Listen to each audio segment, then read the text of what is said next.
ஃப்ரெண்ட்வுட்ஸ் மக்களுக்கு வணக்கம். இன்னைக்கு நம்மளோட ஷோல எதை பத்தி பேச போறோம் அப்படின்னா, இப்ப நான் சொல்ல போற விஷயம் ரொம்ப ரொம்ப ரொம்ப முக்கியமான ஒரு விஷயம். ரொம்ப இப்ப வந்து ட்ரெண்டிங்கா போய்க்கிட்டு இருக்கக்கூடிய ஒரு விஷயம் தான். என்ன அப்படின்னா, பல வருஷங்களுக்கு முன்னாடி, பல வருஷம்னு சொல்றத விட ஒரு 20, 22 வருஷங்களுக்கு முன்னாடி எல்லாரோட மனச விட்டு மறைஞ்சு போன, மண்ண விட்டு புதைஞ்சு போன ஒரு விஷயம் இப்போ தோண்டி எடுக்கப்பட்டிருக்கு அப்படின்னு சொன்னா நீங்க நம்புவீங்களா? அத பத்தி தான் நம்ம பேச போறோம். என்ன அப்படின்னா, சௌந்தர்யான்ற நடிகைய நம்ம யாராலயும் மறக்கவே முடியாது. ஆனா, அவங்க மறைஞ்சு கிட்டத்தட்ட 20ல இருந்து 22 வருஷங்கள் ஆயிடுச்சு. இப்போ மறுபடியும் அவங்களோட விஷயம் வெளிய வந்திருக்கு. அது என்னன்றத எல்லாத்தையும் டீப்பா பார்க்கலாம் வாங்க. நம்ம எல்லாருக்குமே தெரியும் 20 வருஷத்துக்கு முன்னாடி பான் இண்டியா அப்படிங்கிற ஒரு விஷயம் உருவாகவே இல்ல. இப்போ வந்து பான் இண்டியா ஆக்ட்ரஸ் யாரு அப்படின்னு கேட்டா நம்ம ரஷ்மிகாவ சொல்லலாம், நயன்தாராவ சொல்லலாம். இந்த மாதிரி இருக்காங்க. பட் 20 வருஷத்துக்கு முன்னாடி பான் இண்டியா அப்படிங்கிற ஒரு விஷயமே இல்ல. ஆனா அப்பவே பாத்தீங்கன்னா அந்த அளவுக்கு இன்டர்நேஷனல் லெவல்ல வந்துட்டு பீக்கா இருந்தது வந்துட்டு சௌந்தர்யா தான். அந்த அளவுக்கு ஒரு நடிகை வந்து வேற யாருமே கிடையாது. அவங்கள ரீப்ளேஸ் பண்ற அளவுக்கு இப்ப வரைக்கும் வேற எந்த ஒரு நடிகையுமே இல்ல அப்படின்னு சொல்லலாம். தமிழ், தெலுங்கு, கன்னடம் இது எல்லாத்தையும் தாண்டி இந்தியிலுமே அவங்க நடிச்சிருக்காங்க. அமிதாப் பச்சன் கூடவே நடிச்சிருக்காங்க. தமிழ்லன்னு பார்க்கும்போது சூப்பர் ஸ்டார் கமலஹாசன், விஜயகாந்த் இந்த மாதிரி எல்லா டாப் ஆக்டர் கூடவுமே அவங்க நடிச்சிருக்காங்க. அப்பனா அவங்க எவ்வளவு பீக்ல இருந்திருப்பாங்க அப்படின்னு பாத்துக்கோங்க. இன்னொரு விஷயம் என்ன அப்படின்னா, இவ்வளவு பீக்ல இருக்கும்போது அவங்களோட கேரக்டர் வைஸ் எப்படி இருக்கும் அப்படின்லாம் நீங்க கண்டிப்பா யோசிச்சிருப்பீங்க. நம்ம ஏற்கனவே ஒரு வீடியோல பேசியிருக்கோம். எந்த ஒரு கவர்ச்சியுமே காட்டாம அன்று முதல் இன்று வரை சில நடிகைகள் இருக்காங்க அப்படின்னு சொல்லி. உண்மையிலே அதுல வந்து சௌந்தர்யாவுமே ஒருத்தவங்க தான். சௌந்தர்யாவுமே பாத்தீங்கன்னா அவங்க நடிப்பா இருக்கட்டும், அவங்க நடனமா இருக்கட்டும், அவங்களோட எல்லா விஷயமுமே ரொம்ப யூனிக்கா இருக்கும். எந்த ஒரு கிளாமருமே அவங்க எந்த படத்துலயுமே காட்டியிருக்க மாட்டாங்க. அவ்வளோ ஒரு இயல்பா, அவ்வளோ ஒரு அழகா நடிச்சிருப்பாங்க. எப்பவுமே அந்த ஒரு அமைதியான முகம். அதாவது அவங்க வந்து கன்னட நடிகை. ஆனா அவங்கள பார்க்கும்போது அப்படியே ஒரு தமிழ் பொண்ணு மாதிரி ரொம்ப ட்ரெடிஷ்னலா இருப்பாங்க, ரொம்ப அழகா இருப்பாங்க. அவங்க கூட நடிக்கணும்னு நிறைய நடிகர்கள் போட்டி போட்டு நின்னு இருக்காங்க அந்த காலகட்டத்திலேயே.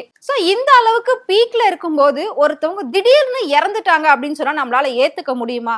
கண்டிப்பா ஏத்துக்கவே முடியாது. அப்படிதான் சௌந்தர்யாவோட ஆக்சிடென்ட்டுமே அன்னைக்கு இருந்துச்சு.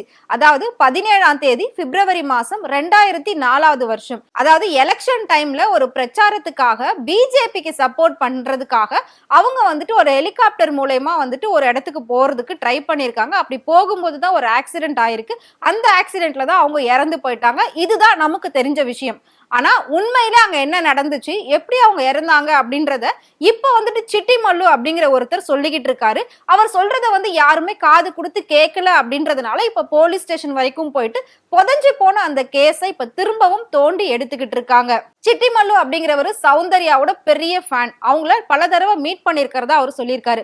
இந்த விஷயத்துக்காக பாத்தீங்கன்னா இந்த விஷயத்த வெளியில கொண்டு வரணும், இதை வந்து மக்கள் கிட்ட போய் சேர்க்கணும், இதுக்கு ஒரு நீதி நியாயம் கிடைக்கணும் அப்படின்னு சொல்லிட்டு அவர் வந்துட்டு ஒரு நாள் 2 நாள் கிடையாது, கிட்டத்தட்ட 495ல இருந்து 500 நாள் வரைக்கும் உட்கார்ந்து உண்ணாவிரத போராட்டம் பண்ணிருக்காரு. இந்த இலை, தண்ணி இந்த மாதிரி சின்ன சின்ன விஷயங்களை மட்டுமே சாப்பிட்டு 500 நாட்களா உயிர் வாழ்ந்துகிட்டு இருக்காரு இந்த போராட்டம் பண்ணிக்கிட்டு. எதுக்காக இவர் இந்த அளவுக்கு இதுக்கு போராடுறாரு அப்படின்னு எல்லாருமே வந்து அவரை திரும்பி பார்க்க ஆரம்பிச்சாங்க. திரும்பி பார்த்ததுக்கு அப்புறமா அவர் என்ன சொல்ல வராருன்றதை கேட்க ஆரம்பிச்சாங்க. அதுக்கப்புறம் தான் போலீஸும் இந்த விஷயத்துல இன்வால்வ் ஆகி மறுபடியும் அந்த கேஸை தோண்டி எடுத்துக்கிட்டு இருக்காங்க. இப்ப இதை என்ன சொல்றாங்க அப்படின்னா, சௌந்தர்யா இறந்தது ஒரு ஆக்சிடென்ட் கிடையாது, அது ஒரு திட்டமிட்ட சதி பண்ண கொலை அப்படின்னு வந்து சொல்லியிருக்காங்க. இது எதனால நடந்தது, யாரு இந்த கொலையை பண்ணாங்க அப்படின்றதையும் அவர் சொல்றாரு. அவரு வேற யாரும் இல்ல, ஆந்திரால 20 வருஷத்துக்கு முன்னாடி ஒரு பெரிய ஆக்டரா இருந்தவர் தான் மோகன் பாபு. மேபி அப்போ அவர் சூப்பர் ஸ்டாரா கூட இருந்திருக்கலாம். அந்த அளவுக்கு ஆன ஒரு ஆக்டர் தான் வந்துட்டு இந்த மாதிரி ஒரு விஷயத்துக்கு காரணம் அப்படின்னு தான் இவர் சொல்லிட்டு இருக்காரு. சிட்டி மல்லுன்றவரு மோகன் பாபு தான் இதுக்கு முழுக்க முழுக்க காரணம் அப்படின்னு சொல்றாரு. அவர் வந்து இது ஆக்சிடென்ட் கிடையாது, இது இவர் பண்ண கொலை, இவர் பண்ண சதி வேலை அப்படின்னு வந்து சொல்லியிருக்காங்க. இது வந்து பிளானடு மர்டர் அப்படின்னு சொல்லியிருக்காங்க. அவருக்கும் சௌந்தர்யாக்கும் என்ன பிரச்சனை அப்படின்னு பார்க்கும்போது, ஆல்ரெடி இவங்களுமே ஒரு டாப் ஹீரோயின் தான், அதே மாதிரி அதே டைமிங்ல அவரும் ஒரு டாப் ஹீரோ. அப்படி இருக்கும்போது ஒருவேளை அபிஷியலா அதாவது இவங்களுக்குள்ள ப்ராப்ளம் இருந்துச்சா அப்படின்னா அந்த மாதிரி எந்த ப்ராப்ளமும் கிடையாது. அதை தாண்டி இந்த சிட்டி மல்லுங்கிறவர் என்ன சொல்றாரு அப்படின்னா, நான் வந்து ஒரு டைம் வந்து சௌந்தர்யாவை மீட் பண்றதுக்காக போயிருந்தேன். அப்போ அவங்களோட தம்பியும் கூட இருந்தாங்க. அதுதான் அவங்கள வந்து லாஸ்டா நான் பார்த்தது. அவங்க அது கிளம்புற டைமிங் அப்படி இருக்கிறப்ப அவங்களுக்கு ஒரு போன் கால் வந்துச்சு. போன் கால் வரும்போது அவங்க வந்து பேசினாங்க. பேசுனாங்க, என்ன பேசுனாங்க அப்படின்றத என்னால புரிஞ்சுக்க முடிஞ்சது, கேட்க முடிஞ்சது. ஆக்டர் மோகன் பாபு தான் வந்துட்டு அந்த கால் பேசியிருந்தாரு. என்னன்னா, ஒரு 6 ஏக்கர் நில பிரச்சனை இவங்க 2 பேருக்கும் இருந்திருக்கு. இவங்க கிட்ட இருந்து அந்த நிலத்த அவர் பறிக்க ட்ரை பண்ணியிருக்காரு. ஆனா இவங்க தரமாட்டேன்னு ரொம்ப ஸ்ட்ராங்கா நின்னுருக்காங்க. இத நான் எப்படி வாங்கணும்னு எனக்கு தெரியும். நீ என்கிட்டயே வந்து தகராறு பண்றியா? என்கிட்டயே நீ வந்து தரமாட்டேன்னு சொல்றியான்னு சொல்லி மோகன் பாபு வந்து சேலஞ்ச் பண்ணதா அவர் சொல்றாரு. சோ அப்படி இருக்கிறப்ப மோகன் பாபு சைடுல இருந்து பயங்கரமான த்ரெட்டனிங் வந்து சௌந்தர்யாக்கு இருந்துச்சு. அத நான் கண் கூட பார்த்திருக்கேன், கேட்டிருக்கேன் அப்படின்றத சிட்டி மல்லுன்றவர் தெளிவா சொல்றாரு. சோ அந்த மோகன் பாபு யாரு அப்படின்னு பார்க்கும்போது அவர் வந்துட்டு கொஞ்சம் ரக்குடான ஆளு தான். அவர் இப்ப வரைக்குமே இருந்துகிட்டு இருக்காரு. அந்த டைமிங்ல சௌந்தர்யா வந்து நடிப்புல இருந்து அரசியலுக்கு போனாங்க. மோகன் பாபுவுமே அப்படிதான். இப்ப வரைக்குமே அவர் அரசியல் இருந்துட்டு இருக்காரு. சோ அவரை பத்தி நம்ம யோசிக்கணும். அவர் யாரு அப்படின்னு வந்து நம்ம அலசி ஆராயணும்னு பார்க்கும்போது அவர் ரொம்ப ரக்குடான ஒரு ஆள் தான் அப்படின்னு சொல்லியிருக்காங்க. அது மட்டும் இல்லாம ரீசெண்டா கூட அவர் வந்துட்டு ஒரு மீடியா பர்சனை போட்டு அடிச்சிருக்காரு. தேவையில்லாம எதுக்கு நீ யாரை கேட்டு என் வீட்டுக்குள்ள நுழைஞ்ச, இந்த கேட்டை தாண்டி நீ எப்படி வந்த அப்படின்லாம் சொல்லி ஒரு பர்சனை வந்து அடிச்சிருக்காரு. அந்த வீடியோ கூட நிறைய சோசியல் மீடியால பயங்கர வைரலா போச்சு. சோ அது மட்டும் இல்லாம அவரோட ஷோக்கள்ல நிறைய இடத்துல அவர் ரொம்ப ரூடா பிஹேவ் பண்ணிருக்காரு. அதையுமே வந்துட்டு மீடியா பர்சன்ஸ் எல்லாருமே வந்து போட்டு காட்டியிருக்காங்க. இந்த மாதிரி ஒரு பர்சன் தான் மேபி அவர் இதை பண்ணிருக்க வாய்ப்பு உண்டுன்னு ஒரு தரப்பினர் சொல்லிக்கிட்டு இருக்காங்க. ஆனா இன்னொரு தரப்பினர் என்ன சொல்றாங்க அப்படின்னா 20 வருஷத்துக்கு முன்னாடி நடந்தது, அந்த கேஸே முடிஞ்சிருச்சு, இப்ப இவர் சொல்றதுக்கு என்ன ஆதாரம் இருக்குன்னு ஒரு சில தரப்பினர் கேட்டுக்கிட்டு இருக்காங்க. இது எல்லாத்துக்குமே சௌந்தர்யாவோட கணவர் ரகு அவர் வந்து பாத்தீங்கன்னா என்ன ஒரு விளக்கம் கொடுத்திருக்காரு அப்படின்னா, கண்டிப்பா மோகன் பாபுக்கும் எங்களோட ஃபேமிலிக்கும் எந்த ஒரு பிரச்சனையும் கிடையாது. சோ இப்போ வரைக்கும் நாங்க ஒரு நல்ல ரிலேஷன்ஷிப்ல தான் இருக்கோம். மோகன் பாபு ஃபேமிலியும் எங்க ஃபேமிலியும் ஒன்னா தான் இருக்கும். சோ அதனால அவங்களால எங்களுக்கு எந்த பிரச்சனையும் இல்ல.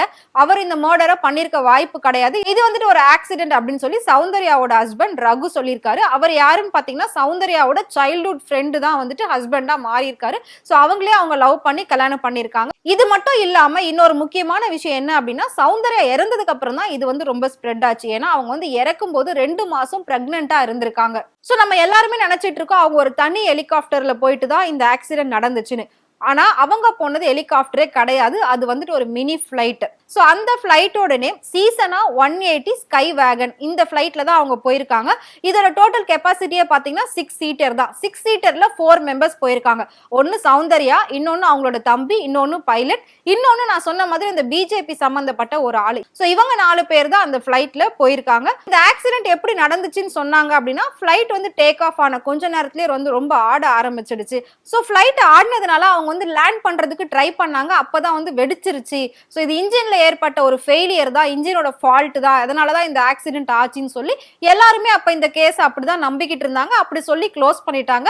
சோ அவங்களோட ரசிகர்கள் எல்லாமே இதுல இருந்து வெளியில வர்றதுக்கு ரொம்ப டைம் எடுத்துச்சு. ஏன்னா பீக்ல இருக்கக்கூடிய ஒரு நடிகை திடீர்னு இறந்துட்டாங்க அப்படின்னா சோ ஆல் ஓவர் இந்தியா எப்படி இருக்கும் அந்த டைமிங், எல்லாரோட ரியாக்ஷன் எப்படி இருக்கும், சோ அவங்களே ரசிச்சு பாக்குறவங்க எல்லாம் எப்படி இந்த விஷயத்தை ஏத்துப்பாங்க. நேத்து இருந்தவங்க இன்னைக்கு இல்லைன்னு நினைக்கும் போது, அதுவும் ஒரு டாப் ஹீரோயின், சோ அவங்கள மாதிரி ஒரு ரீப்ளேஸ்மெண்ட்டுக்கு ஆளே கிடையாது. அந்த அளவுக்கு அவங்க வந்து பயங்கர பாப்புலரா இருந்தவங்க.